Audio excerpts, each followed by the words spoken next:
പഴയ കാലത്ത് ക്ഷേത്രങ്ങളിൽ നിർമ്മാല്യ ദർശനത്തിന് നല്ല തിരക്കായിരുന്നു.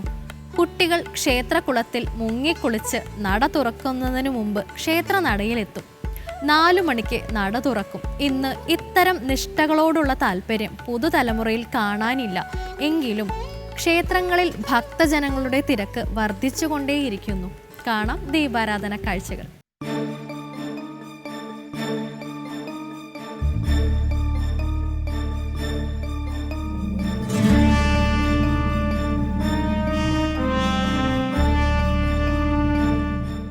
ഇത് മുല്ലക്കൽ ശ്രീ രാജരാജേശ്വരി ക്ഷേത്രം.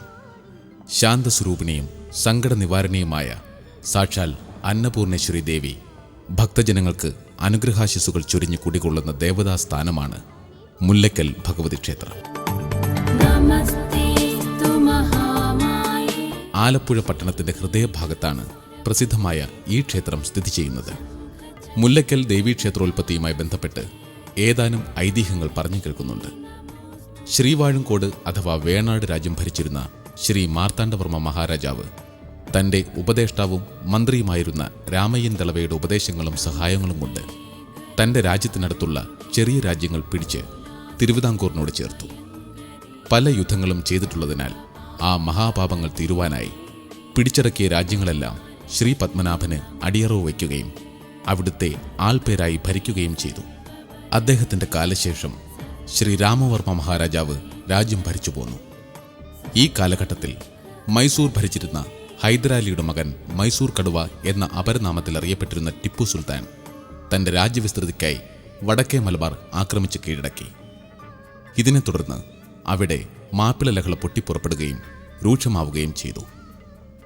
അനേകം ബ്രാഹ്മണർ പ്രാണഭയത്താൽ തെക്കോട്ട് തിരിച്ചു. തങ്ങൾക്ക് കൊണ്ടുപോകാൻ കഴിയുന്ന വകയുമായി അവർ കൊച്ചിയിലേക്കും തിരുവിതാംകൂറിലേക്കും അഭയാർത്ഥം പലായനം ചെയ്യുകയുണ്ടായി. അക്കൂട്ടത്തിൽ ഒരു വൃദ്ധബ്രാഹ്മണൻ തെക്കോട്ട് ആലപ്പുഴ വാടാത്തോട് പാലം കഴിഞ്ഞും നീങ്ങി 1 ഫർലോങ് ദൂരം തെക്കോട്ട് പോയപ്പോൾ വഴിയുടെ കിഴക്കുഭാഗത്ത് ഒരു മാളിക കാണുകയുണ്ടായി. അദ്ദേഹം കൂടുതൽ അന്വേഷിച്ചപ്പോൾ അത് ചെമ്പകശ്ശേരി രാജാവിൻ്റേതാണെന്നും മനസ്സിലായി. രാജാവിന് മുഖം കാണിച്ച് തൻ്റെ സങ്കടങ്ങൾ ഉണർത്തിക്കാമെന്ന് നിശ്ചയിച്ച് അദ്ദേഹം ആ മാളികയിലെത്തി രാജാവിനെ മുഖം കാണിക്കുകയുണ്ടായി. അദ്ദേഹം തൻ്റെ സങ്കടങ്ങൾ രാജാവിനോട് ഉണർത്തിച്ചു. തൻ്റെ ദുഃഖത്തിന് ഹേതു എന്താണെന്ന് അന്വേഷിച്ച രാജാവിനോട് തനിക്ക് മറ്റൊന്നും ആവശ്യമില്ലെന്നും താൻ ചെറുപ്പകാലം മുതൽ ഉപാസിച്ചു പോരുന്ന മൂർത്തിയെ എവിടെയെങ്കിലും ഒന്ന് പ്രതിഷ്ഠിക്കണമെന്നും മാത്രം ആ ബ്രാഹ്മണൻ യാചിച്ചു. ബ്രാഹ്മണന്റെ ഭക്തിയും പ്രായവും കണക്കിലെടുത്ത് രാജാവ് തൻ്റെ മാളികയുടെ നടുമുറ്റത്ത് പ്രതിഷ്ഠ നടത്തുന്നതിന് സമ്മതം നൽകുകയുണ്ടായി. ആ ബ്രാഹ്മണനാകട്ടെ ആനന്ദബാഷ്പം പൊഴിച്ചുകൊണ്ട് താൻ കൊണ്ടുവന്നിരുന്ന തൻ്റെ സേവാമൂർത്തിയെ ഭക്തിയാദരങ്ങളോടുകൂടി ആ നടുമുറ്റത്ത് പ്രതിഷ്ഠിച്ചു. ആ നടുമുറ്റത്ത് പ്രതിഷ്ഠയുടെ അരികിലായി ഒരു മുല്ലച്ചെടി ഉണ്ടായിരുന്നു. പ്രതിഷ്ഠയ്ക്ക് ശേഷം അടുത്തുള്ള ജലാശയത്തിൽ നിന്നും ജലം കൊണ്ടുവന്ന് അഭിഷേകം നടത്തി. താൻ കൊണ്ടുവന്നിരുന്ന ഉണക്കലരിയും ശർക്കരയും കൊണ്ട് പായസ നിവേദ്യവും നടത്തി. വൈകുന്നേരം കുറച്ച് ഉഴുന്ന് നല്ലതുപോലെ ചതച്ച് ഉഴുന്നുവട നേദിക്കുകയും ചെയ്തു. ചെമ്പകശ്ശേരി രാജാവ് മാളികയിരുന്ന സ്ഥലവും അതിൻ്റെ ചുറ്റും കുറച്ച് സ്ഥലവും കൂടി മുല്ലക്കലമ്മയ്ക്ക് എഴുതിവെച്ചു. അദ്ദേഹം അമ്പലപ്പുഴയ്ക്ക് പോവുകയും ചെയ്തു. ആ വൃദ്ധബ്രാഹ്മണന്റെ പ്രതിഷ്ഠയാണ് നാം ഇപ്പോൾ സേവിച്ചു പോരുന്ന മുല്ലക്കലമ്മ.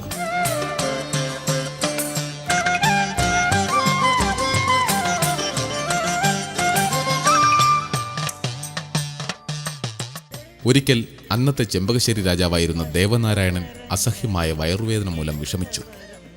രോഗവിമുക്തിക്കായി അദ്ദേഹം കൊടുങ്ങല്ലൂരിൽ ചെന്ന് ഭജനമിരുന്നു. ദേവിയുടെ പ്രസാദത്താൽ അദ്ദേഹത്തിന് പൂർണ്ണമായ രോഗവിമുക്തി ഉണ്ടാവുകയും അതിനെ തുടർന്ന് തനിക്കെല്ലായ്പ്പോഴും ദേവിയുടെ ദർശനമുണ്ടാകണമെന്ന് അദ്ദേഹം മനമുരുകി പ്രാർത്ഥിക്കുകയും ചെയ്തു. അന്നു രാത്രി ഉറങ്ങുമ്പോൾ ദേവി തൻ്റെ ഒപ്പം വരുമെന്ന് പറയുന്നതായി രാജാവിന് തോന്നി. ഇതിനുശേഷം രാജാവ് തിരികെ അമ്പലപ്പുഴയിലേക്ക് യാത്രയാവുകയും ചെയ്തു. യാത്രാമധ്യേ നിത്യകർമ്മങ്ങൾക്കായി ആലപ്പുഴ കൊട്ടാരത്തിനടുത്തുള്ള മുല്ലക്കാട്ടിൽ കുടവെച്ച് അടുത്തുള്ള കുളത്തിൽ കൈകാൽ കഴുകുന്നതിനായി ഇറങ്ങി. നിത്യകർമ്മങ്ങൾക്ക് ശേഷം കുടയെടുക്കുന്നതിനായി ശ്രമിച്ചപ്പോൾ കുട അവിടെ ഉറച്ചിരിക്കുന്നതായി കണ്ട രാജാവിന് ആ സ്വപ്നം ഓർമ്മയിൽ വന്നു. ഉടൻ തന്നെ രാജാവ് ജ്യോത്സ്യവിധി പ്രകാരം പ്രശ്നം വയ്ക്കുകയും ചെയ്തു.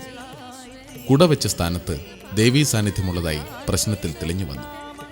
ദേവീ സാന്നിധ്യം കണ്ടതിനാൽ രാജാവ് പ്രസ്തുത സ്ഥലത്ത് ക്ഷേത്രം നിർമ്മിച്ചതായാണ് പറയപ്പെടുന്നത്. ചന്ദനമുഴുക്കാപ്പ് ചാർത്തിയൊരമ്മതൻ തിരുരൂപമെപ്പോഴും കണി കാണണം. മുല്ലക്കൽ ക്ഷേത്രത്തിലെ പ്രതിഷ്ഠയായ ദേവിയുടെ വിഗ്രഹം പടിഞ്ഞാറ് ദർശനമായിട്ടാണ് ഇരിക്കുന്നത്.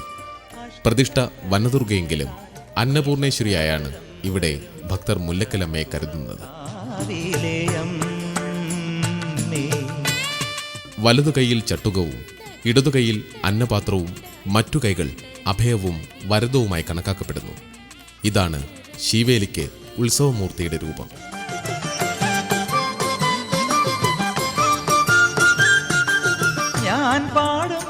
നിത്യേന 3 പൂജയും ശീവേലിയുമാണ് ഈ ക്ഷേത്രത്തിലുള്ളത്.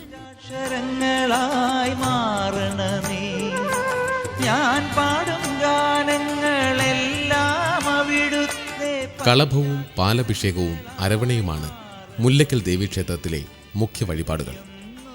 അറുനാഴി പായസം, വട, അപ്പം മുതലായവ മുല്ലക്കലമ്മയ്ക്ക് ഇഷ്ടപ്പെട്ട നിവേദ്യങ്ങളാണ്.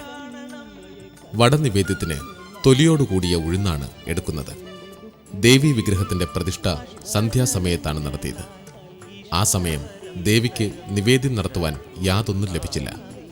അടുത്തുണ്ടായിരുന്ന ബ്രാഹ്മണഗൃഹത്തിൽ പിറ്റേന്നത്തെ ഭക്ഷണത്തിനായി കരുതി വച്ചിരുന്ന തൊലിയോടുകൂടിയ ഉഴുന്നെടുത്ത് ചെറുതായി അരച്ച് വളരെ പെട്ടെന്ന് വടയുണ്ടാക്കി ദേവിക്ക് നിവേദിച്ചു. ആ രീതിയിൽ തന്നെയാണ് ഇവിടെ ഇന്നും അത്താഴ പൂജയ്ക്കുള്ള വട തയ്യാറാക്കുന്നത്.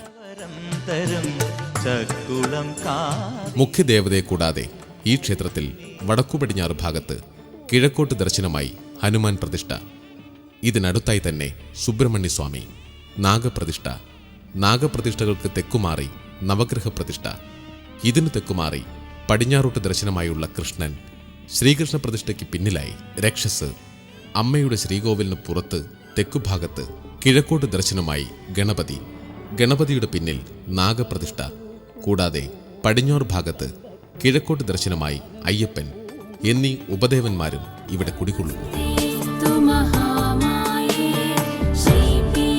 വടമാല, വെറ്റിലമാല, വെണ്ണക്കാപ്പ് എന്നിവയാണ് ഹനുമാൻ സ്വാമിയുടെ മുഖ്യ വഴിപാടുകൾ. സുബ്രഹ്മണ്യ സ്വാമിക്ക് ഭസ്മാഭിഷേകം, പഞ്ചാമൃതാഭിഷേകം, പാലഭിഷേകം, നാരങ്ങാമാല ചാർത്തൽ എന്നിവ പ്രധാനമാണ്. വെണ്ണക്കാപ്പും ചന്ദനക്കാപ്പും ശ്രീകൃഷ്ണന്റെ നടയിൽ പ്രധാന വഴിപാടായി നടത്തിവരുന്നു. ഗണപതിയിങ്കൽ നെയ്യപ്പമാണ് പ്രധാന നിവേദ്യം. ഇവിടുത്തെ ഗണപതി പ്രതിഷ്ഠയുടെ ഉൽപ്പത്തിയെക്കുറിച്ച് ആധികാരികമായ വിവരങ്ങൾ ഒന്നും തന്നെ ലഭ്യമല്ല. എങ്കിലും ദേവിയുടെ ശ്രീകോവിൽ കരിങ്കൽ കെട്ടിയതുപോലെ തന്നെ ഗണപതിക്കും വടക്കോട്ട് ദർശനമായി ദേവിയുടെ ഇടതുവശത്ത് ഒരു ശ്രീകോവിൽ പണിത് പ്രതിഷ്ഠ നടത്തി എന്നാണ് ഊഹിച്ചു വരുന്നത്. നവരാത്രി കാലത്ത് കൊടിയേറി നടത്തുന്ന തിരുവുത്സവമാണ് ഈ ക്ഷേത്രത്തിലെ ഏറ്റവും പ്രധാന വിശേഷാവസരം. വിജയദശമി നാളിലാണ് ഇവിടുത്തെ ആറാട്ട്. വിജയദശമി ദിനത്തിൽ മുല്ലക്കൽ ക്ഷേത്രത്തിന് അല്പം അകലെയുള്ള പഴവീട് ക്ഷേത്രത്തിൽ നിന്നാണ് ആറാട്ടെഴുന്നള്ളിപ്പ്. എല്ലാ വർഷവും വൃശ്ചികം 1 മുതൽ ധനുമാസം 11-ാം തീയതി വരെയുള്ള മണ്ഡലകാലം ഈ ക്ഷേത്രത്തിന് അതിപ്രധാനമാണ്. ആ ദിവസങ്ങളിൽ പുലർച്ചെ 4 മണി മുതൽ ഭക്തജനങ്ങൾ നിർമ്മാല്യ ദർശനത്തിനായി എത്തുന്നു. ഈ ദിവസങ്ങളിലെല്ലാം ഉച്ചപൂജയോടനുബന്ധിച്ച് കളഭാഭിഷേകവും നടത്തിവരുന്നു.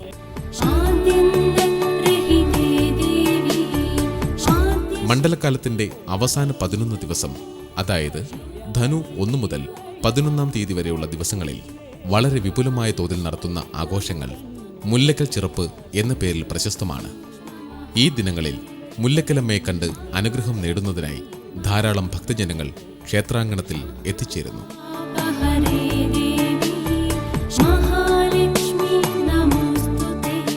ഡിസംബർ മാസത്തിലെ ആദ്യത്തെ ഞായറാഴ്ച സ്ത്രീകളുടെ ചിറപ്പായി കൊണ്ടാടപ്പെടുന്നു. അന്നേ ദിവസം രാവിലെ 7:30 മണിക്ക് പൂജയ്ക്കു ശേഷം ദേവിയെ സ്വർണ്ണ അങ്കി ചാർത്തി പുഷ്പാഭിഷേകവും സ്വർണ്ണപുഷ്പത്താൽ ത്രിശതി അർച്ചനയും നടത്തുന്നു. 11 മണിക്ക് നവകം, പഞ്ചഗവ്യം, പാലഭിഷേകം, കളഭം എന്നിവയും നടത്തുന്നു. വൈകുന്നേരം 5 മണി മുതൽ 8 മണി വരെ ദീപങ്ങൾ തെളിയിക്കുന്നു. രാത്രി 10 മണിക്ക് ദേവിയെ എഴുന്നള്ളിച്ച് കാഴ്ച ശ്രീബലി നടത്തുന്നു. ഇതിന് വിളക്ക് എന്നാണ് പറഞ്ഞു പോരുന്നത്.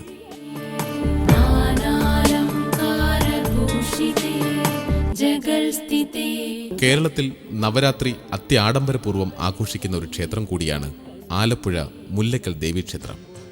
ഈ നവരാത്രി ആഘോഷങ്ങൾ ഇന്നത്തെ രീതിയിൽ ചിട്ടപ്പെടുത്തിയത് സ്വാതി തിരുനാൾ മഹാരാജാവാണ്. ഈ ദിവസങ്ങളിൽ ഊട്ടുപുരയിൽ 9 ദിവസവും ബൊമ്മക്കൊല്ലു വച്ച് പ്രസാദം കൊടുക്കപ്പെടുന്നു. മഹാനവമി ദിവസം രാത്രി 9 മണിക്ക് ദേവിയുടെ കളം വരച്ച് പാട്ടുപാടി പൂജിക്കുന്നു. 11 മണിക്ക് തീയാട്ട് നടത്തുന്നു. അതിനുശേഷം ദേവിയുടെ കളം മായ്ച്ച് ആ പൊടികൊണ്ട് ഭക്തജനങ്ങളെ ഒഴിഞ്ഞ് ദോഷശാന്തി നൽകുന്നു. മണികുണ്ഡലമായി തീരണമേ അഷ്ടകരങ്ങൾ. ദുർഗ എന്നാൽ അസുരന്മാരെ നിഗ്രഹിച്ച് ഭയത്തെ ഇല്ലാതാക്കി കാര്യസിദ്ധിയേകുന്നവൾ എന്നാകുന്നു. പരാശക്തി പല രൂപങ്ങളിലും പല ഭാവങ്ങളിലും പ്രത്യക്ഷപ്പെടുന്നു. വനദുർഗയായും അന്നപൂർണേശ്വരിയായും രാജരാജേശ്വരിയായും കുടികൊണ്ട് തൻ്റെ ദർശനത്തിനായി എത്തുന്ന ഭക്തജനങ്ങൾക്ക് സർവ്വ ഐശ്വര്യങ്ങളും നൽകി പരിലസിക്കുകയാണ് ഇവിടെ മുല്ലക്കലമ്മ. തിന്മയുടെ പ്രതീകമായ നിരവധി അസുരന്മാരുടെ നിഗ്രഹത്തിലൂടെ നന്മയെ പരിപാലിക്കുന്ന ദുർഗാമാതാവ് അമ്മയുടെ അനുഗ്രഹത്താൽ പുണ്യമണിഞ്ഞ ഒരു രാത്രിയെ കൂടി വരവേൽക്കാം. ഇന്നത്തെ സന്ധ്യാദീപത്തിന് വിരാമം കുറിക്കാം. ഏവർക്കും നന്ദി.